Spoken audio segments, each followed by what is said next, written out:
ನೀರು ಹೋಗಿರುತ್ತೆ, ಊಟ ಅಂತ ಕಟ್ಟಾಗಿರುತ್ತೆ. ಆಮೇಲೆ ಏನದ ಕೈಕಾಲ ನರ ಸೆಳ್ಯಾಕತ್ತ ಹಿಂಗೆ ಅದನ್ನು ತಡ್ಕೋಬೇಕು. ಇನ್ನು 4-5ನೇ ದಿನ ಹೋತಪ್ಪ ಅಂತಾರೆ ಅದು ಹೆಚ್ಚಾಗತ್ತೆ. ಇನ್ನು ಎಳೆಯೋದು ಹೆಚ್ಚಾಗತ್ತೆ. ಈಗ ಸಾಯಿಲೋ ಇನ್ನೊಂದು ತಾಸು ಸಾಯಿಲೋ ಅನ್ನುವಂಥ ಅನುಭವ ಚಾಲು ಆಕ್ಕವು. ನೀರು ಎಲ್ಲ ಊಟ ಬಿಟ್ಟಾಗಿದ್ದು ಬಟ ಬೈಲಾಗ ಮಾಡಮಂದು ಮತ್ತು ಮನೆ ಮಾಡಮಂದ ಮನೆ ಮಾಡಿದ್ರೆ ಅವು 7 ದಿನ ತಾನು ಏನಾಗೋಲ್ಲ. ಇಲ್ಲಿ ಇದೇನೋ ಮನ್ಯಾಗ ಮಠದಾಗ ಏನಿರ್ತೈತಿ ನೆರಳಿರುತ್ತೆ. ಇಲ್ಲಿ ಒಂದು ಸ್ವಲ್ಪ ಬಿಸಿಲು ಇರೋಂಗಿಲ್ಲಲ್ಲ, ಅವ್ರಿಗೆ ನೀರಿನ ತೇವಾಂಶ ಒಳಗಿದ್ದದ್ದು ಹೋಗಂಗಿಲ್ಲ. ಅದ ಜಂಗಲ್ಲೇ ಮಾಡಾಕತ್ತಿಂದಂದ್ರೆ ಬಿಸಿಲು ಇರುತ್ತೆ ಮ್ಯಾಗ. ಆ ಬಿಸಿಲಿಗೆ ಅದು ಒಣಗಿ ಎಲ್ಲ ಇದಾಗಿ ಅದು ಹೀಟ್ ಮಾಡ್ತಾ ಕೆಲ ಹೋಗತ್ತೆ. ಅಲ್ಲಿ ಲೆಕ್ಕ ಹಿಡ್ದು ಹೇಳಕತ್ತೀನಿ ನಾನು. 7 ದಿನ ದೇವ್ರ ಭೇಟಿ ಆಗೋದು ಅಲ್ಲೇ, ಇಲ್ಲಿ ಮನ್ಯಾಗಲ್ಲ ಅಥವಾ ಮಠದಾಗಲ್ಲ. ಹಂಗೆ ಅಲ್ಲೇನೈತಿ ಜಂಗಲ್ನಾಗ ಕುಂತ್ರಪ್ಪ ಅಂದ್ರೆ ಮುಂದೆ 6ನೇ ದಿನ ಯಾರು ಬಂದು ಬಾಯಿ ನೀರು ಹಾಕ್ರಪ್ಪ ಸಾಯ್ತೀನಿ ಅನ್ನೋ ಲೆಕ್ಕಕ್ಕಾಗತ್ತೆ. ಆಮೇಲೆ ಅದು ಏನಾಕೈತೆ ಅಂದ್ರೆ ಹಂಗೆ ಆದ್ಮೇಲೆ ಇವನು ಪ್ರಾಣಿ ಇವನು ಶರೀರ ಬಿಟ್ಟು ಹೊರಗೆ ಹೋಗ್ಬೇಕದು. ಯಾವಾಗ ಇವನು ಶರೀರ ಬಿಟ್ಟು ಹೊರಗಡೆ ಬರ್ಬೇಕು ಆಚಕ್ಕೆ, ಅದು ಬಂದು ಅಲ್ಲಿಗೆ ಹೋಗ್ಬೇಕು ಅಂದ್ರೆ ಇದು ಸಾಯ್ತೈತಿ ಇಲ್ಲೇ ಶರೀರ ಸಾಯ್ತೈತಿ. ಆಮೇಲೆ ಮುಂದೆ ಅಲ್ಲಿಗೆ ಹೋಗಿ ಅದು ಅಲ್ಲಿ ಯಾರ ಹೆಸರು ಹೇಳ್ಕೊಂಡು ತಪಸ್ಸು ಮಾಡಕತ್ತಿರ್ತಾರ ಅವ್ರನ್ನ ಕರ್ಕೊಂಬರ್ತದ. ಅವ್ರನ್ನ ಕರ್ಕೊಂಬಂದಾಗ ಅವ್ರು ಬಂದು ಭೇಟಿಯಾಗಿ ಹೊರ ಕೊಡ್ತಾರೆ. ಮತ್ತು ಅವ್ರು ಬರಲಿಲ್ಲ ಅಂದ್ರೆ ಈ ಒಂದೇನು ಹೋಗಿರ್ತೈತಲ್ಲ ಜೀವಾತ್ಮ ಮ್ಯಾಕ, ಅಲ್ಲಿ ಅವನ ಲೋಕ ಏನಾಯ್ತು ಪೂರ ಬೂದಿನ ಮಾಡ್ತೈತಿ. ಬರಲಿಲ್ಲ ಅಂದ್ರೆ ಅವನ ಜಾಗನೇ ಇರೋದಿಲ್ಲ. ಮತ್ತು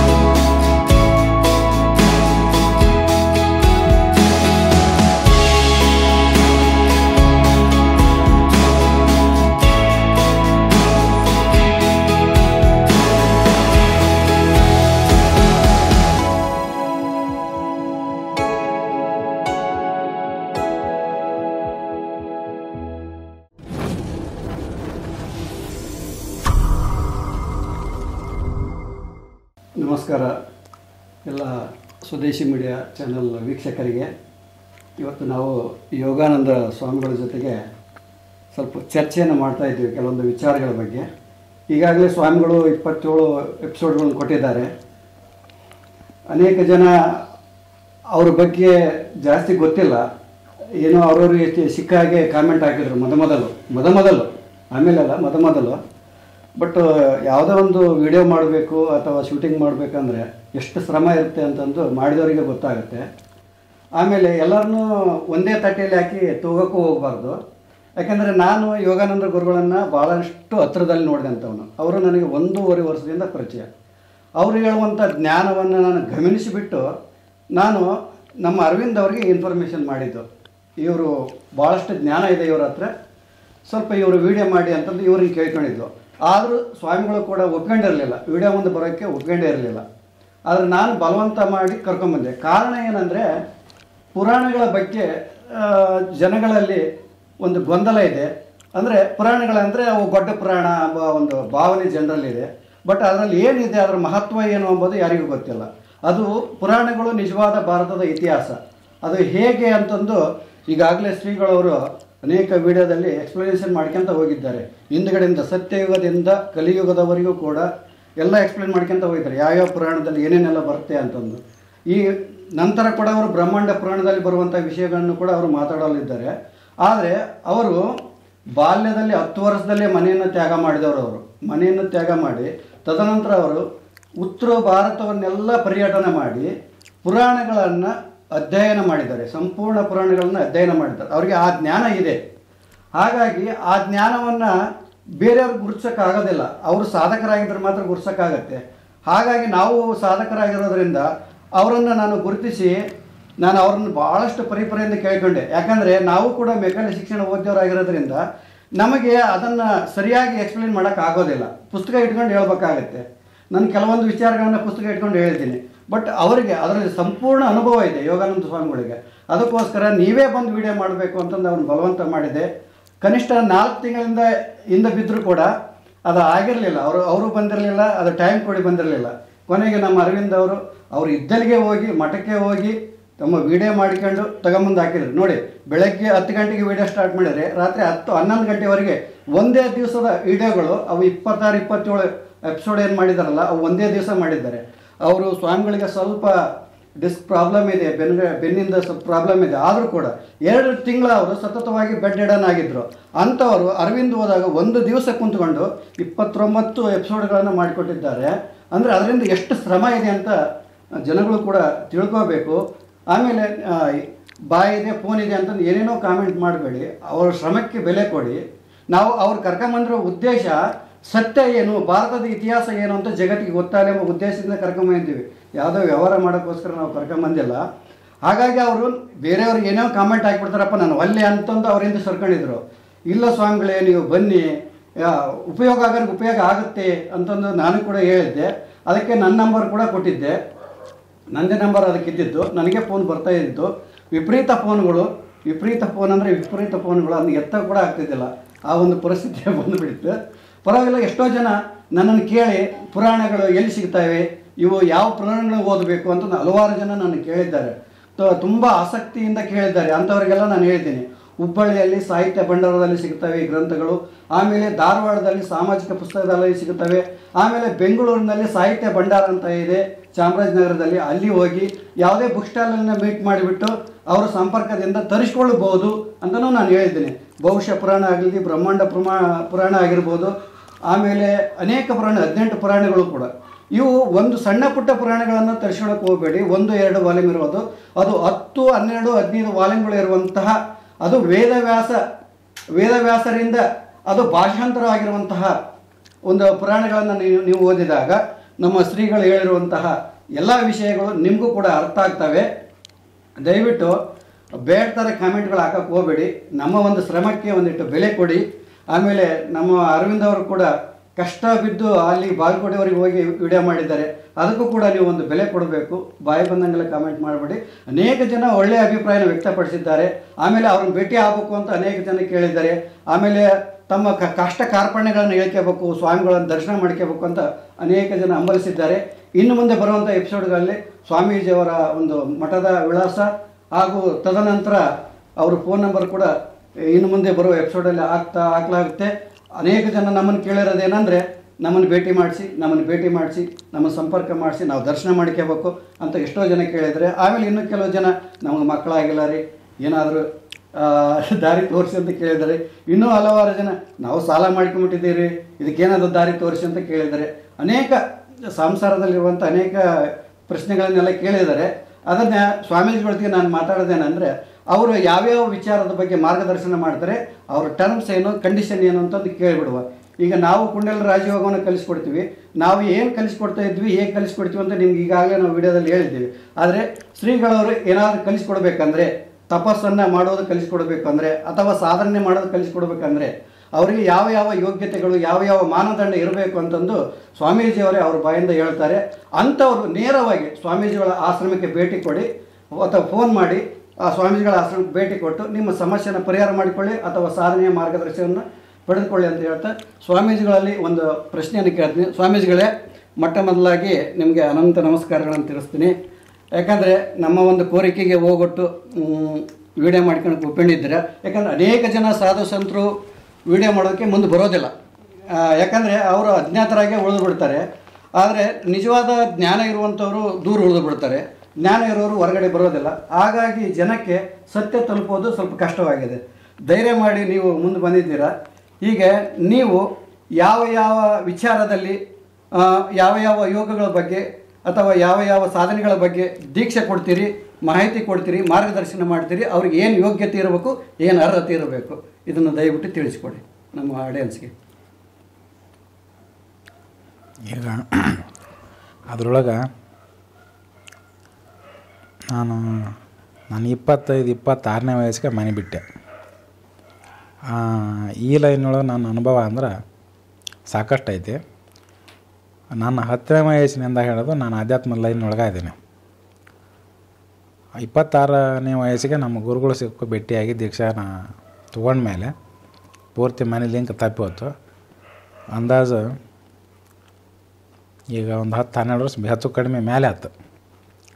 ಮನೆಗೆ ಹೋಗಿಲ್ಲ. ಇದ ಟೈಪನ ಏನೈತಿ, ಈಗ ಮಠದಾಗ ಇದ್ದುಕೊಂಡ ನನ್ನ ಸಾಧನೆ ಮತ್ತು ಸಿದ್ಧಿ ಇದಕ್ಕೆ ಸಂಬಂಧಪಟ್ಟದ್ದು ಆಲೋಚನೆ, ಅದಕ್ಕೆ ಸಂಬಂಧಪಟ್ಟಂಥ ರಿಸರ್ಚ್ ಮಾಡ್ಬೇಕಾಗತ್ತೆ. ಕೆಲವೊಂದು ಪ್ರಸಂಗದಾಗ ಕೆಲವೊಂದು ಜಾಗಗಳಿಗೆ ಹೋಗ್ಬೇಕಾಗತ್ತೆ. ಅವನ್ನೆಲ್ಲ ಮಾಡ್ಕೊಂಡದೆ ನಾನು. ಈ ಲೈನಿಗೆ ಬಂದಿರೋದು ಏನಂದ್ರೆ ಭಗವಂತನ ನೋಡಬೇಕು ಅಥವಾ ಭಗವಂತನ ಸಂಬಂಧಪಟ್ಟಂಥ ಒಂದು ಜ್ಞಾನ ಅಥವಾ ಸಾಧನೆ ಅಥವಾ ಯೋಗ ಇವನ್ನೆಲ್ಲ ಸಾಧಿಸ್ಬೇಕಂತ ತಿಳ್ಕೊಂಡು ಮೊದಲಿನಿಂದ ನನ್ನ ವಿಚಾರ ಇತ್ತು. ನಂತರ ಅದಕ್ಕೆ ಸಂಬಂಧಪಟ್ಟಂಗೆ ನನಗೆಲ್ಲ ಅನುಕೂಲ ಸಿಕ್ಕವು. ಆಮೇಲೆ ಅಂಥ ಗುರುಗಳೂ ಸಿಕ್ಕರು. ಆವಾಗ ಈ ಲೈನ್ನೊಳಗೆ ನಾನು ಒಂದು ಲೆಕ್ಕದೊಳಗೆ ಹೊಂಟೆ. ಇದ್ರೊಳಗೆ ಹೋಗ್ತಿರ್ಬೇಕಾದ್ರೆ ಆಮೇಲೆ ಸಾಧನೆ ಕೀಳಿದ್ರು ಅಂದರೆ ಎಲ್ಲ ಸಾಧನೆಗಳು ಆಗಲ್ಲ. ಕೆಲವೊಂದು ಅಡಚಣೆಗಳು ಬರ್ತಾವೆ, ಕೆಲವೊಂದು ತೊಂದರೆಗಳು ಬರ್ತಾವೆ. ಅವನ್ನೆಲ್ಲ ಸರಿಪಡಿಸ್ಕೊಂಡು ಸರಿ ಮಾಡ್ಕೊಂಡು ಹೋಗ್ಬೇಕಾಕತ್ತೆ. ಅದಕ್ಕೆ ಅಂತ ಮಾಡ್ಬೇಕಾದ್ರೆ ಕೆಲವೊಂದು ಜಾಗದೊಳಗೆ ತಿರುಗಾಡ್ಬೇಕು, ಕೆಲವೊಂದು ಜಾಗಕ್ಕೆ ಹೋಗ್ಬೇಕಾಗತ್ತೆ. ಏನು ನಮ್ಗಿಂತ ಹೆಚ್ಚಿನ ಮಟ್ಟದೊಳಗೆ ಸಾಧನೆ ಮಾಡಿದವ್ರ ಹತ್ರ ಹೋದಾಗ ಅವ್ರು ಅದನ್ನು ಸರಿಪಡಿಸ್ತಾರೆ. ಅದು ಹೆಂಗಂದ್ರೆ ಈಗ ಎಲ್ಲಪ್ಪ ಅಂದ್ರೆ ಬೆಂಗಳೂರಿನಿಂದ ಬಾಗಲಕೋಟೆ ಬರಬೇಕು ಅಂತ ನಾವು ಬರ್ತಿರ್ಬೇಕಾದ್ರೆ ದಾರಿ ಒಳಗೆ ಕಲ್ಲು ಮುಳ್ಳು ಇನ್ನೊಂದು ಇರ್ತಾವೆ. ಆದ್ರೆ ನಮ್ಗಿಂತ ಮುಂಚೆ ಹೋದವ್ರು ಇರ್ತಾರಲ್ಲ, ಅವ್ರಿಗೆ ಈ ದಾರಿ ಒಳಗೆ ಎಲ್ಲಿ ಹೋಗ್ಬೇಕು ಏನೋ ಗೊತ್ತಿರುತ್ತೆ. ಹಂಗಿದ್ದಾಗ ನಾವು ಅವ್ರ ಸಲಹೆ ತೊಗೊಂಡಾಗ ಅವ್ರು ಎಲ್ಲೆಲ್ಲಾದ್ರು ಬರಬೇಕು ಅನ್ನೋದು ಹೇಳ್ತಾರೆ. ಇದು ಕಲ್ಲು ಮುಳ್ಳು ಅಷ್ಟೇ ಅಲ್ಲ, ಇನ್ನೂ ಏನೇನೋ ಇರ್ತಾವೆ ಅಲ್ಲಿ. ನಮ್ಗಿಂತ ಮುಂಚೆ ಹೋದವ್ರು ಇರ್ತಾರಲ್ಲ, ಅವ್ರ ಹತ್ರ ಸಲಹೆ ತೊಗೊಂಡಾಗ ನಮಗೆ ಸರಿಯಾದ ದಾರಿ ಸರಳ ಹೋಗುವಂಥ ಒಂದು ವಿಧಾನ ಹೇಳ್ತಾರೆ ಅವರು. ಆ ಕಾರಣಕ್ಕೆ ಕೆಲವೊಂದು ಪ್ರಸಂಗದಾಗ ನಮ್ಗಿಂತ ಎತ್ತರ ಮಟ್ಟ ಸಾಧನೆ ಮಾಡಿದಂಥವ್ರು ಭೇಟಿಯಾಗಿ ಮಾರ್ಗದರ್ಶನ ತೊಗೋಬೇಕಾಗತ್ತೆ. ಹಂಗೆ ಕೆಲವೊಂದು ಕಡೆ ಅಡ್ಡಾಡೀನಿ ನಾನು. ಕೆಲವೊಮ್ಮೆ ದೂರ ಹೋಗ್ಬೇಕಾಗತ್ತೆ. ದೂರ ಅಂದ್ರೆ ಇಲ್ಲಿಂದ ಹಿಡಿದು ಜಮ್ಮು ಥರನೂ ಹೋಗ್ಬೇಕಾಗತ್ತೆ. ಇವೆಲ್ಲ ಹಾಕವು ನಮ್ಮ ಹತ್ರ ಯಾವುದೋ ಒಂದು ವಿದ್ಯೆ ಕಲಿಯಕ್ಕೆ ಬರೋರಿಗೆಲ್ಲ ನಮ್ಮಲ್ಲೇ ಯಾವುದೋ ಯೋಗ ಧ್ಯಾನ ಮತ್ತೊಂದು ವಿದ್ಯೆ ಕಲಿಯೋಕ್ಕೆ ಏನು ಬರ್ತಾರಲ್ಲ, ಬಂದವ್ರಿಗೆ ಏನಪ್ಪ ಅಂದ್ರೆ ವಿದ್ಯಾನ ಹೇಳಿಕೊಡ್ತೈತಿ. ಯಾಕಂದ್ರೆ ನಮ್ಮ ಗುರುಗಳು ನನಗೆ ದೀಕ್ಷೆ ಕೊಡ್ಬೇಕಾದ್ರೆ ₹1 ದಕ್ಷಿಣ ತೊಗೊಂಡಿಲ್ಲ, ಫ್ರೀಯಾಗೆ ಕೊಟ್ಟಾರ. ನಾನಾದ್ರೂ ಏನಪ್ಪ ಅಂದ್ರೆ ಯಾರು ದೀಕ್ಷೆ ತೊಗೊಳಕ್ಕೆ ಅಥವಾ ಸಾಧನೆ ಕಲಿತೀನಿ ಅಂತ ಬಂದವ್ರಿಗೆ ನಮ್ಮಲ್ಲಿರುವಂಥ ವಿದ್ಯೆನ ಹೇಳಿಕೊಡುತ್ತೆ. ನಾನು ₹1 ದಕ್ಷಿಣ ತೊಗೊಳಂಗಿಲ್ಲ. ಯಾಕಂದ್ರೆ ನಮ್ಮ ಗುರುಗಳ ತೊಗೊಂಡಿಲ್ಲ, ಏನು ನಾ ತೊಗೊಳೋದು ಯಾಕೆ? ಅದು ತೊಗೊಳೋದೂ ಒಂದು, ಮತ್ತು ಇನ್ನೊಂದು ಅದರ ಅವಶ್ಯಕತೆನೂ ಬೀಳೋದಿಲ್ಲ. ಹಂಗೇನಾರ ಅವಶ್ಯಕತೆ ಬಿದ್ದಾಗ ಶಿವ ಕೊಡ್ತಾನೆ. ಇನ್ನು ನಮ್ಮಲ್ಲಿ ಈ ವಿದ್ಯೆ ಕಲಿಯಕ್ಕೆ ಬರುವಂಥವ್ರು ಹೆಂಗಿರ್ಬೇಕಂದ್ರೆ, ನಮ್ಮ ಮಠದಾಗ ಒಂದು 6 ತಿಂಗಳು 1 ವರ್ಷ ಇದ್ದು ಸೇವೆ ಮಾಡ್ಬೇಕು ಅವರು. ಆಗ ಎಲ್ಲಿಂದ ನಾವು ಬಂದು ದೀಕ್ಷೆ ಕೊಡ್ರಿ ನಮ್ಗಂತೇಳಿ ತೊಗೊಂಡು ಹಿಂಗೆ ಹೋಗಕ್ಕೆ ನಡೆಯೋಂಗಿಲ್ಲ. ಯಾಕಂದ್ರೆ ದೀಕ್ಷಾ ಅಂತ ನಮ್ಮ ಯಾವುದೋ ಸಣ್ಣ ಪುಟ್ಟ ದೀಕ್ಷೆ ಅಲ್ಲವು. ಮತ್ತು ಅವ್ನು ಹಿಂಗೆ ಮಾಡಿ ಬಂದ್ರಿ ತೊಗೊಂಡು ಹೋಗ್ರಿ ಅಂತಂದು ಕೊಡೋಕೆ ಬೀದಿಯಾಗಿ ಬಿದ್ದಿರೋ ವಸ್ತು ಅಲ್ಲದು. ಅದು ಬ್ರಹ್ಮವಿದ್ಯೆ. ಅವು ಅವನು ಕೊಡ್ಬೇಕಾದ್ರೆ ಆ ವ್ಯಕ್ತಿ ನಾನು ಕಣ್ಣಿದ್ರಿಗೆ ಇರಬೇಕು, ಎಲ್ಲ ನಾನು ನೋಡ್ಬೇಕು. ಅವನ ಹಾವಭಾವ ಏನು, ಹಾಲ್ಚಾಲ್ ಏನು, ಹೊಳ್ಳಿ ಆ ಮನುಷ್ಯನ ಸಂಸ್ಕಾರ ಏನು, ಅವನ ಬುದ್ಧಿ ಮತ್ತು ಹೊರಗಿನ ಒಂದು ಚಟುವಟಿಕೆಗಳು ಏನೇನೋದು ಪರಿಪೂರ್ಣ ನನಗೆ ಗೊತ್ತಾಗಬೇಕು. ಒಂದು 6 ತಿಂಗಳು ನನ್ನ ಹತ್ರ ಇರಬೇಕು ಮಠದಾಗ ಸೇವೆ ಮಾಡಿಕೊಂಡು. ನಾವು ಕೊಟ್ಟದ್ದು ನಾವು ಇಟ್ಟಂಗೆ ಇರ್ಬೇಕಾಗತ್ತೆ ಅಲ್ಲಿ. ಆ ಲೆಕ್ಕಕ್ಕಿದ್ದಾಗ ನನ್ನ ಮನಸ್ಸಿಗೆ ಹಿಡಿಸಿದ ಅಂತಂದ್ರೆ ನಾ ಮಂತ್ರಿರುವಂಥ ವಿದ್ಯೆ ಕೊಡ್ತೈತಿ. ಇಲ್ಲ ಅಂತಂದ್ರೆ ಇನ್ನೂ ಒಂದು ಸತ್ತಿನ ಸೇವೆ ಮಾಡು ಅಂತ ಹೇಳುತ್ತೆ. ಬೇಕಾತ ಅಂದ್ರೆ ಇರಲಿ, ಸಾಕತ್ತಪ್ಪ ಅಂದ್ರೆ ಹೋಗಲಿ, ನನಗೇನು ಕೊಡಬೇಕು ಅಂತೇನು ನನಗೇನು ಇದು ಇಲ್ಲ. ದೀಕ್ಷಾ ಕೊಡೋದೇನು ಏನು ಸಣ್ಣದಲ್ಲ. ಆ ಶಿಷ್ಯನ ಅರ್ಧ ಕರ್ಮಟ್ಟು ಗುರುವಿಗೆ ಬರುತ್ತೆ, ಗುರುವಿನ ಅರ್ಧ ಪುಣ್ಯ ತೊಗೊಂಡು ಹೋಗ್ಕನವ. ದೀಕ್ಷಾ ಕೊಡೋದು ಹಿಂಗೈತಿ, ಪುಕಟ ಕೊಡೋದು ಅಲ್ಲದು. ಶಿಷ್ಯನ ಅರ್ಧ ಕರ್ಮ ಹೊರಗೆ ಕಟ್ಟಿದ್ರೆ ತನ್ನ ಪುಣ್ಯ ಅರ್ಧ ಖಾಲಿ ಮಾಡ್ಕೊಂಡು ಅವು ಕೊಡಕ್ಕೆ ಕಟ್ಟಿದ್ರೆ ದೀಕ್ಷಾ ಕೊಡ್ಬೇಕು. ಹಿಂಗೈತಿ. ಅದಕ್ಕೆ ಎಲ್ಲಿಂದ ನಾವು ಬಂದು ದೀಕ್ಷಾ ತೊಗೊಂಡು ಹೋಗೋದು ಕಮರ್ಷಿಯಲ್ ವ್ಯವಹಾರ ಅಲ್ಲಿವು. ಅದು ಬ್ರಹ್ಮವಿದ್ಯೆ ಬೋರ್ಡ್ ಹಾಕ್ಯಾರದಕ್ಕೆ ಏನಂತ, ಬ್ರಹ್ಮವಿದ್ಯೆಯನ್ನು ಕೇಳಿದಾಗಲೇ ಹೇಳೋಕೂಡದು ಅಂಥೇಳಿ. ಹಿಂಗಿದ್ದಾಗ ಅವನ್ನೆಲ್ಲ ಈ ಟೈಪು ಬಂದು ತೊಗೊಂಡು ಹೋಗುವಂಥವು ಅಲ್ಲವು. ಇನ್ನು ದೀಕ್ಷಾ ತೊಗೊಂಡುವಂಥ ವಿಧಿವಿಧಾನ ಅವ್ರು ಹೆಂಗಿರ್ಬೇಕು ಅಂದ್ರೆ, ಇಲ್ಲ ನಾವು ಹಟ್ಟಿ ಹೋಗುತ್ತಾ ದೀಕ್ಷಾ ತೊಗೊತೀವಿ ಅಂದ್ರೆ 12 ವರ್ಷ ಸ್ಥಾವರಲಿಂಗ ಪೂಜೆ ಮಾಡಿದವನಾಗಿರ್ಬೇಕು, ಇಲ್ಲ 12 ವರ್ಷ ಗುರುಸೇವೆ ಮಾಡಿದವನಾಗಿರ್ಬೇಕು. ಅವನಿಗೆ ಈ ಯೋಗ ಮಾಡುವಂಥ ಯೋಗ್ಯತೆ ಇರುತ್ತೆ. ಇಲ್ಲ ಅಂದ್ರೆ ಅದು ಕೈ ಹಾಕಿದ್ರೆ 25,000 ವೋಲ್ಟೇಜ್ ಕರೆಂಟ್ ಹಿಡಿದು ಸತ್ತು ಹೋದಂಗೆ ಆಗುತ್ತೆ. ಏನು ಬೇರೆ ಯೋಗ ಬರ್ತಾವೆ, ರಾಜಯೋಗ ಇರ್ಬೋದು. ರಾಜಯೋಗದಾಗ ಮೂರ್ನಾಲ್ಕು ಥರ ಬರುತ್ತೆ. ಇನ್ನು ಇವು ಯಾವ ಸಿದ್ಧಯೋಗ ಅಂತ ಬರ್ತೈತಿ, ಸಿದ್ಧ ವಿದ್ಯಾ ಅಂತ ಬರುತ್ತೆ. ಎಲ್ಲ ಹಠಯೋಗದಾಗ ಬರುವ ಹೊಸು ಅವನ್ನೇನೈತಿ ಅಭ್ಯಾಸ ಮಾಡ್ತೀನಿ ಅಥವಾ ಕಲಿತೀನಿ ಅಂತಂದ್ರೆ ಅವು ಒಂದೊಂದು ವರ್ಷ ಆದ್ರೆ ಮಠದಾಗ ಇರ್ಬೇಕಾಗತ್ತೆ. ನಮ್ಮಲ್ಲಿರುವಂಥ ಯೋಗ ವಿದ್ಯೆಗಳು ಹಾಗೆ ಕಲ್ತು ಹೋಗೋದಲ್ಲ, ಅವ್ರಿಗೆ ಮುಂದೆ ಅನುಭವನೂ ಚಾಲ್ಬೇಕವು, ಅವ್ರಿಗೆ ಮುಂದೆ ಸಿದ್ಧಿನೂ ಬರ್ತಾವೆ. ಯಾಕಂದ್ರೆ ಇಂಥ ವಿದ್ಯಾನ ಈಗ ಸದ್ಯ ಚಾಲ್ತಿ ಒಳಗೆ ನಮ್ಮ ಕರ್ನಾಟಕದೊಳಗೆ ಅಂದ್ರೆ ಒಂದು 3-4 ಮಂದಿ ಬಿಟ್ಟರೆ ಯಾರಲ್ಲಿ ಇಲ್ಲ, ಯಾರಿಗೂ ನೀವು ಗೊತ್ತೂ ಇಲ್ಲ. ಗೊತ್ತಿದ್ರೆ ಅಂತ ಹೆಸರು ಕೇಳಿರ್ತಾರಟ, ವಿದ್ಯೆ ಯಾರ ಹತ್ರ ಇಲ್ಲ. ನಾವ 3-4 ಮಂದಿ ಇದೀವಿ ಜೀವಂತ. ಅದ್ರಾಗ ಇನ್ನೊಂದು 2-3 ಮಂದಿ ಅದಾರ, ಅವ್ರ ಕೈ ಸಿಗಲ್ಲ. ನಾನಾದ್ರೂ ಕೈ ಸಿಗಲ್ಲ ಕುಂತಿದ್ದೆ. ಕೆಲವೊಂದು ಕಾರಣಕ್ಕೆ ನಾ ಬರ್ಬೇಕಾತಿಲ್ಲ ಎಲ್ಲೇ ಈ ಚಾನಲ್ನಾಗ. ಮತ್ತು ಇದ್ರಾಗ ಬಂದು ಇವನ್ನೆಲ್ಲ ಪ್ರಚಾರ ಮಾಡಿ ಹೇಳಿ ಹೋಯ್ ನಮ್ಮ ಮಠದಾಗ ಕುಂತು ಅಥವಾ ಇನ್ನೊಂದು ಏನಪ್ಪ ಅಂದ್ರೆ ಇದನ್ನು ಶಿಷ್ಯರನ್ನ ಹುಟ್ಟಿಸಿ ಸಾಕಷ್ಟು ಭಕ್ತರ ಸರ್ಕಲ್ ನಿರ್ಮಾಣ ಮಾಡೋದ್ರಿಂದ ನಂಗೆ ಯಾವ ಪ್ರಯೋಜನವೂ ಇಲ್ಲ. ಅವ್ರಿಂದ ನನಗೆ ಬರುವಂಥದ್ದು ಏನೂ ಇಲ್ಲ. ಅವ್ರಿಗೆ ದೀಕ್ಷಾ ಕೊಡೋದ್ರಿಂದ ಆಗಲಿ ಅಥವಾ ಸಾಕಷ್ಟು ಮಂದಿ ಭಕ್ತರನ್ನ ಹುಟ್ಟಿಸೋದ್ರಿಂದ ಆಗಲಿ ನನಗೆ ಯಾವ ಉಪಯೋಗನೂ ಇಲ್ಲ. ಎದಕ್ಕೆ ಉಪಯೋಗ ಇಲ್ಲ, ನಂದು ಕಳ್ಕೊಬೇಕಾಕತಿ. ಅವ್ರು ನನಗೆ ಕೊಡ್ತಾರೇನು, ಅವರು ನನಗೆ ಕೊಡುವಂಥದ್ದು ಅವ್ರ ಹತ್ರ ಏನೂ ಇಲ್ಲ. ಭಾಳ ದುಡ್ಡು ಇರಬೇಕು. ಆ ದುಡ್ಡು ನಾವು ಅಂತ್ಯಕ್ಕೆ ಜಮಾ ಮಾಡಿ ಇಟ್ಕೊಂಡು ಏನು ಮಾಡೋದನ್ನ, ನಮಗೆ ಎಷ್ಟು ಅವಶ್ಯಕತೆ ಇರ್ತೈತೆ ಅಷ್ಟನ್ನ ಕೊಡ್ತಾನವ, ಮುಗಿತು, ಹೆಂಗೋ ನಡೀತೈತೆ. ಇನ್ನು ಇವು ಏನದವು ಹೆಚ್ಚಿನ ಇವ್ರನ್ನ ಹೆಂಗೆ ಜಮಾ ಮಾಡ್ಕೊಂತ ಹಂಗೆ ಇದು ನಮ್ಮ ದೊಡ್ಡ ಸಂಸಾರಕ್ಕೆ ಬಿದ್ದಂಗೆ. ಇದು ಹೊರಗಡೆ ಇರೋದು ಇವ್ರು ಏನೈತೆ ಸಣ್ಣ ಸಂಸಾರ, ಇದು ಮಠದಾಗ ಇರೋದು ದೊಡ್ಡ ಸಂಸಾರ. ಇದು ದೊಡ್ಡ ಸಂಸಾರ ಕಟ್ಕೊಂಡಂಗೆ ನೋಡಿದ ಶಿಷ್ಯರನ್ನ ಮಾಡ್ಕೊಳ್ಳೋದು, ಭಕ್ತರನ್ನ ಮಾಡ್ಕೊಳ್ಳೋದು. ಅಂದ್ರೆ ಆ ಕಾರಣಕ್ಕೆ ನಮ್ಮ ಒಂದು ದೀಕ್ಷಾ ವಿಧಾನದೊಳಗೆ ಯಾವುದೇ ರೂಲ್ಸ್ ಇಲ್ಲ. ಆದ್ರೆ ಬ್ರಹ್ಮಚರ್ಯ ಪಾಲನೆ ಒಂದು ಬರ್ತೈತಿ. ಅದು ಹೆಂಗೆ ಬ್ರಹ್ಮಚರ್ಯ ಪಾಲನೆ ಅಂದ್ರೆ, ಬ್ರಹ್ಮಚಾರಿ ಇದ್ನಂದ್ರೆ ಅವ್ನು ಹಾಕೊಂಡು ಬ್ರಹ್ಮಚಾರಿನೇ ಇರಬೇಕು. ಏನು ಸಂಸಾರಸ್ಥರು ಇದ್ರಂದ್ರೆ 15 ದಿನ ಅಥವಾ ತಿಂಗಳಿಗೆ ಒಂದು ಸರ್ತಿ ಅವರು ತಮ್ಮದೇನು ಸಂಸಾರ ಇರುತ್ತೆ ಅದು ಮಾಡ್ಕೊಂಡು ಹೋಗ್ಬೋದು. ಹಂಗಂತ ನಡೀತೈತೆ. ಅದು ಬ್ರಹ್ಮಚಾರಿ ಪಾಲನೆ ಮಾಡಿದಂಗೆ ಆ ಟೈಪ್ ಇದ್ದರು. ಮತ್ತು ಇದು ಬಿಟ್ಟು ಮಾಂಸಾಹಾರ ಮತ್ತು ಸರಿ ಕುಡಿಯೋದು ಇವು ನಡೆಯೋಂಗಿಲ್ಲ. ಗಾಂಜಾ ಸೇದ್ಬೋದು, ಗಾಂಜಾ ಬಿಡಿ ಇವೇನದ ಬೇಕಾದ್ರೆ ಸೇದ್ಬೋದು, ಬಿಡ್ಬೋದು, ಅವ್ರ ಇಚ್ಛೆ ಅದು. ನಮ್ಮ ಯೋಗಕ್ಕೆ ಏನದಾವು ಹಿಂಗೆ ನಿಯಮ ಅದಾವು. ಮದುವೆ ಆಗಿದ್ರೆ ತಾಯಿಯಾಕೆ ಪತ್ನಿ ಇರೋದ ತಾಯಿಗೆ ಹೋಗ್ಬೇಕು. ಮದುವೆ ಆಗಿರಲಿಲ್ಲ ಬ್ರಹ್ಮಚಾರಿಯಾಗಿ ಹೋಗ್ತಾನೆ. ಮತ್ತು ಇವನ್ನೆಲ್ಲ ನಿಯಮ ಮಾಡ್ದಾನ ಹೆಂಗೆ ಮಾಡಿದ್ರೆ ಇವು ಏನದಾವು ನಮ್ಮ ಯೋಗಗಳು ನಡೆಯೋದಿಲ್ಲ. ಭಾಳ ಸೈಡ್ ಎಫೆಕ್ಟ್ ಕೊಡ್ಬೇಕವು. ಇದಕ್ಕೆ ಪ್ರತಿಯೊಂದು ಅನುಭವ ಬಂದಾಗೂ ಸಹಿತ ಗುರುವಿನ ಮಾರ್ಗದರ್ಶನ ಬೇಕು. ಗುರುವಿನ ಮಾರ್ಗದರ್ಶನ ಬೇಕಂದ್ರೆ ಅವಾಗ ಯೋಗದಾಗ ಏನೇನು ಅನುಭವ ಆಕ್ಕವು ಆ ಅನುಭವ ಆದದ್ದನ್ನು ನನಗೆ ಹೇಳ್ಬೇಕಿಲ್ಲ. ದೀಕ್ಷಾ ತೊಗೊಂಡಾಗ ಹೋಗ್ಬಿಡೋದಲ್ಲ ತಗ. ಏನು ಒಂದು ಈ ತಿಂಗಳು ಏನಾಯ್ತು, ಮುಂದಿನ ತಿಂಗಳು ಏನಾಯ್ತು, ಮತ್ತು 6 ತಿಂಗಳ ನಂತರ ಏನಾಯ್ತು, ಕೆಲವೊಂದಿಷ್ಟು ಸಿದ್ಧಿ ಬಂದಾಗೂ ಸಹಿತ ನನಗೆ ಹೇಳ್ಬೇಕು. ಅವ್ನು ಹಿಂಗೆ ಬಂದವು ನಮ್ಗೆ ಹಿಂಗೆ ಕಾಣಕತ್ತಾವಂತ. ನಾನು ಬಿಟ್ಟು ಇನ್ನು ಯಾರ ಮುಂದೆ ಹೇಳಬಾರ್ದು. ಅಕಸ್ಮಾತ್ ಹೇಳಿದ್ರೆ ಆ ಸಿದ್ಧಿಗಳೆಲ್ಲ ಹೊರಟೋಗ್ಬಿಡ್ತಾವೆ. ಮುಗೀತು, ಗುಟ್ಟು ಬಿಟ್ಟ ಅಲ್ಲಿ ಕೆಟ್ಟ ಹಿಂಗಂತೈತಿ. ಅದಕ್ಕೆ ಅವನ್ನ ನಾನು ಬಿಟ್ಟು ಬೇರೆ ಯಾವ ಸಂಪ್ರದಾಯದವ್ರು ಇರಲಿ ಅಥವಾ ಮ್ಯಾಲಿಂದ ಬ್ರಹ್ಮದೇವ್ರು ಇಳ್ದ ಬಂದು ಅದು ಏನಂತ ಕೇಳಿದ್ರು ಹೇಳ್ಬಾರ್ದು. ಅದು ನನಗೆ ಮಾತ್ರ ಗೊತ್ತಿರಬೇಕು. ಅಥವಾ ನನಗಿಂತ ಮೇಲೆ ಅದಾರ ನಮ್ಮ ಪರಂಪರೆ ಒಳಗೆ ಅವ್ರ ಮುಂದೆ ಹೇಳ್ಬೋದು.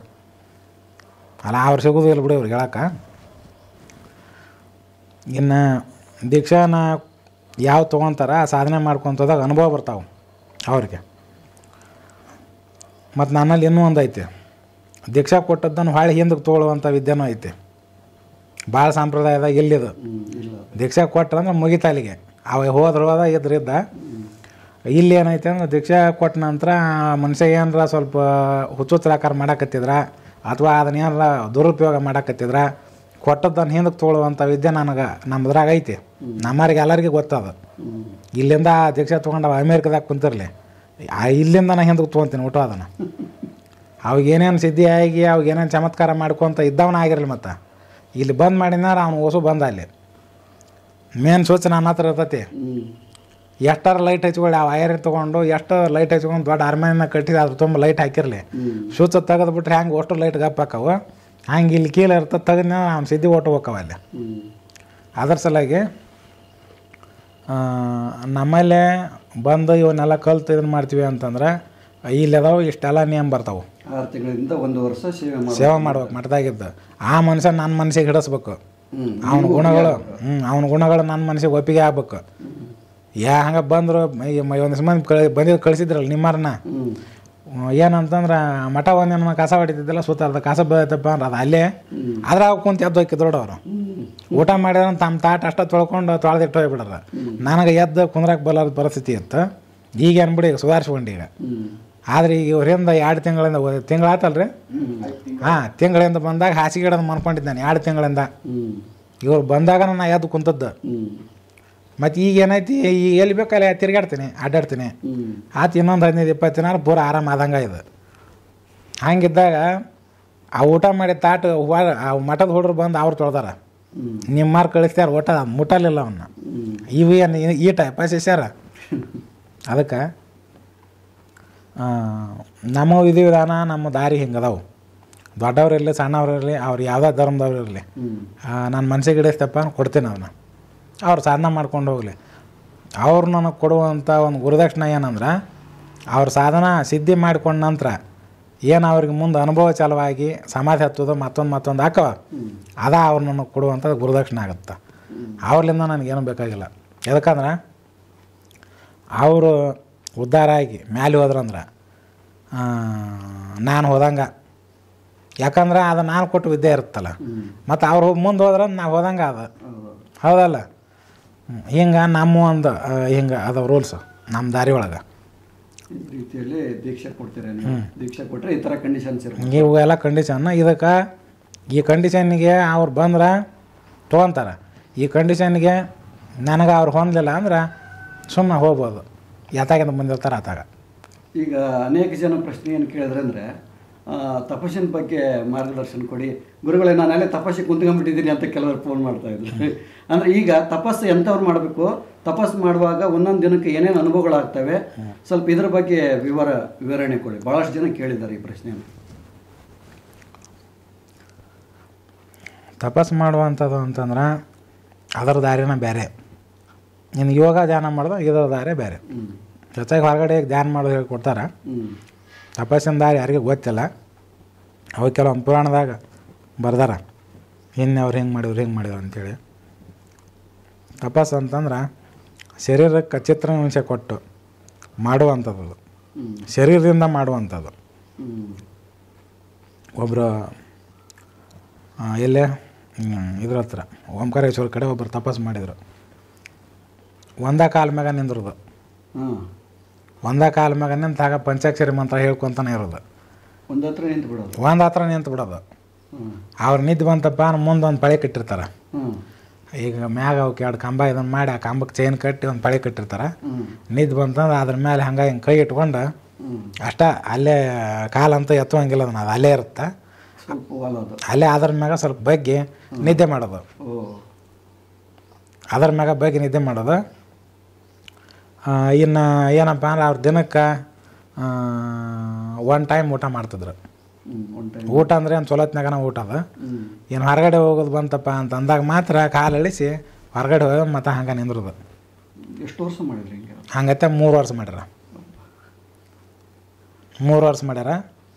ಆಮೇಲೆ ಲಾಸ್ಟಿಗೆ ಏನಪ್ಪ ಅಂದ್ರೆ ಒಂದಿನ ಶಿವ ಬಂದು ಭೇಟಿನ ಆದ ಅವ್ರಿಗೆ. ಅದು ಭೇಟಿ ಆದ ನಂತರ ಅವ್ರ ಜನರು ಕಾಣಲೇ ಇಲ್ಲ, ಎಲ್ಲಿ ಹೋದ್ರು ಅವರು.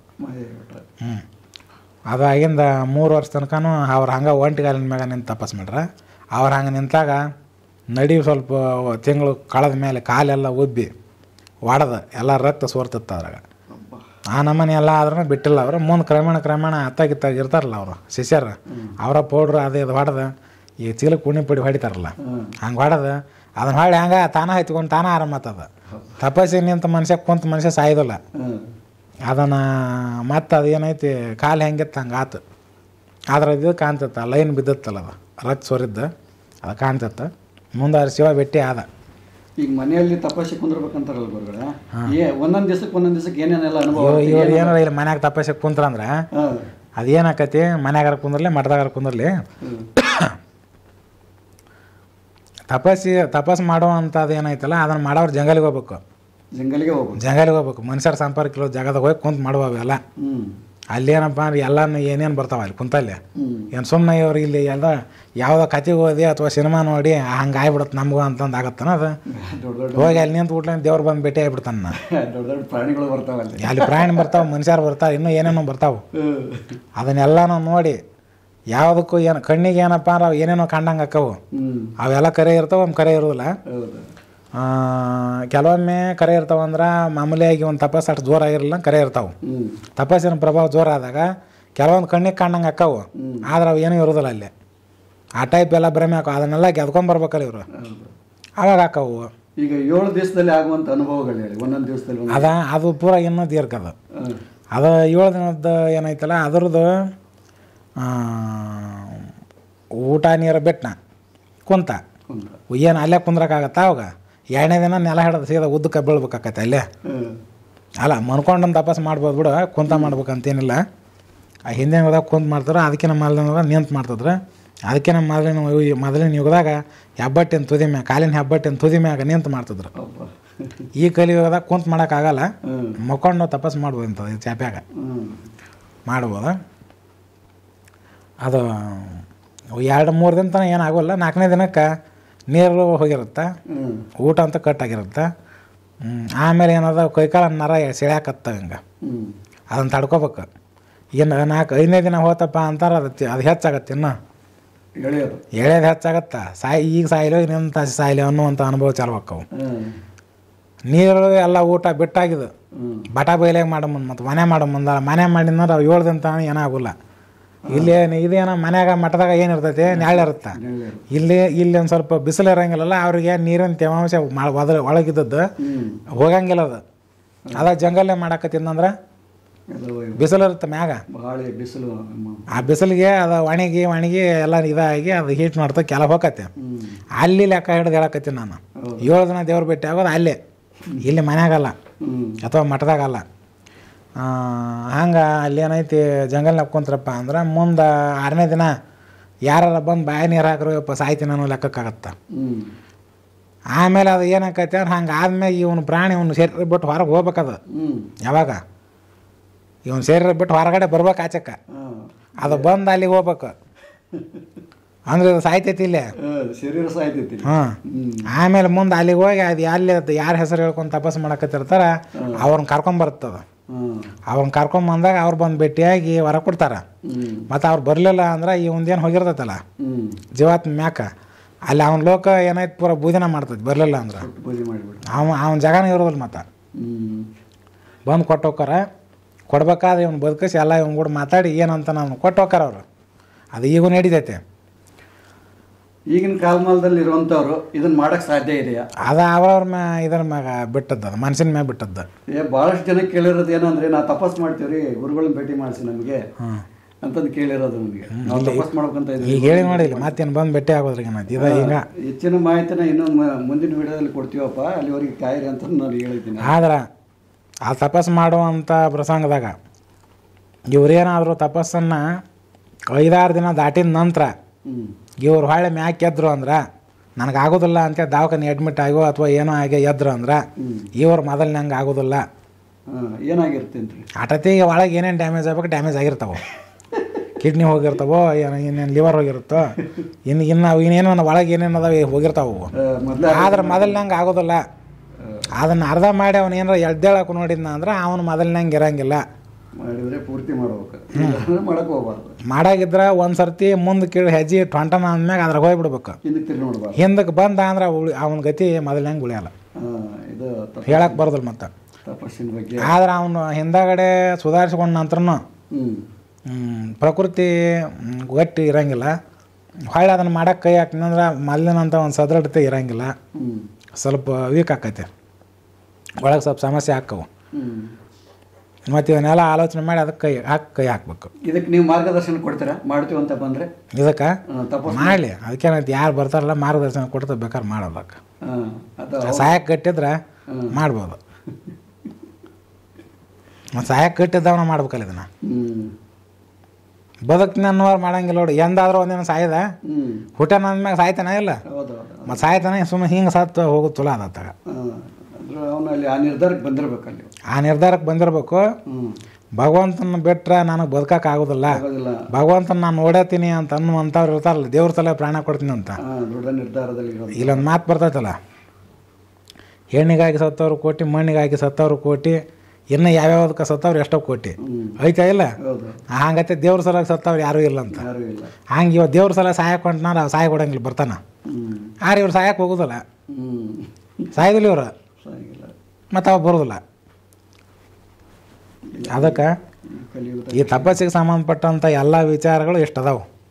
ಬೇಕಾದ್ರೆ ಇನ್ನೂ ಹೆಚ್ಚಿನ ಮಾಹಿತಿನೂ ಭಾಳ ಅದಾವೆ. ಅವನ್ನ ಏನಾಯ್ತು ಒಂದೇ ವಿಡಿಯೋದಾಗ ಆಗೋಲ್ಲವು. ಇನ್ನು ಕೆಲವು ಮಂದಿ ಏನು ಮಾಡ್ತಾರೆ, ಮೊದಲ ಸ್ವಲ್ಪ ಒನ್ ಟೈಮ್ ಊಟ ಮಾಡ್ಕೊಂಡು ಹೋಗ್ತಾರೆ 21 ದಿನ.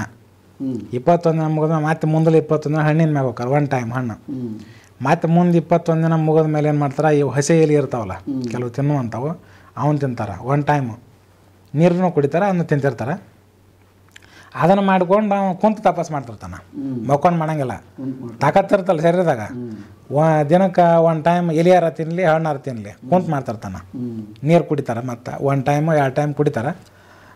ಇದು ಮುಗಿದ ಮೇಲೆ ಹಿಂಗೆ ಮಾಡೋರು ನಿತ್ಯ ಜಳಕ ಮಾಡ್ಬೇಕಾಗತ್ತೆ. ಪ್ರತಿನಿತ್ಯ ಜಳಕ ತಿಂದಾನ ಅಂತಂದ್ಮ್ಯಾಗ ಜಳಕ ಮಾಡಬೇಕವ. ಯಾಕಂದ್ರೆ ಹೊರಗೆ ಹೋಗಿ ಬರ್ಬೇಕಲ್ಲ, ಹೊರಗೆ ಹೋಗಿ ಬಂದ್ಮೇಲೆ ಮಡಿಯಾಗ ಕುಂದಿರ್ಬೇಕು. ಅಂದ್ರೆ ತಪಾಸಣೆ ಕುಂತಾಗ ಅದು ಅವಶ್ಯಕತೆ ಇಲ್ಲ ಸ್ನಾನ ಮಾಡೋದು. ಹಿಂಗೆ ನಾನು ಈಗ ಹೇಳಿದ್ನಲ್ಲ, ಈ ವಿಧಾನದಾಗ ಕುಂತಾಗ ಅವಶ್ಯಕತೆ ಐತೆ. ಈ ವಿಧಾನದಾಗ ಕುಂತಾಗ ಅವಶ್ಯಕತೆ ಐತೆ. ಒಂದೇ ಸಲ ಕುಂತ ಎಲ್ಲ ಬಿಟ್ಟು ಕುಂದಿರ್ತಾರಲ್ಲ, ಅವಾಗೇನು ಅದು ಬೇಕಾಗೇ ಇಲ್ಲ. ಅವಾಗ ಯಾವ ಆಸನನೂ ಬೇಕಾಗಿಲ್ಲ. ಒಂದೇ ಸಲ ಎಲ್ಲ ನೀರು ಊಟ ಬಿಟ್ಟನಲ್ಲ, ಅವು ಒಂದೇನು ಜಳಕ ಮಾಡಿ ಕುಂತಿರ್ತಾನೆ, ಆಟ್ರನ್ ಮ್ಯಾಗ ಹೋಗುತ್ತೆ. ಅದ ದೇವ್ರ ದೌಡ್ ಬರ್ತಾನೆ. ಇಲ್ಲಿ ಏನೈತಲ್ಲ, ಇದು 21 ದಿನ ಇದೇನು ಹಂತ ಬರ್ತಾವೆ. ಇಲ್ಲಿ ಮತ್ತೆ ತಿಂದಿರ್ತಾನೆ ಅಂದ್ಮೇಲೆ ಮತ್ತೆ ಹೊರಗೆ ಹೋಗ್ಬೇಕಾಗತ್ತೆ, ಅವು ಜಳಕ ಆಗ್ಬೇಕಾಗತ್ತೆ.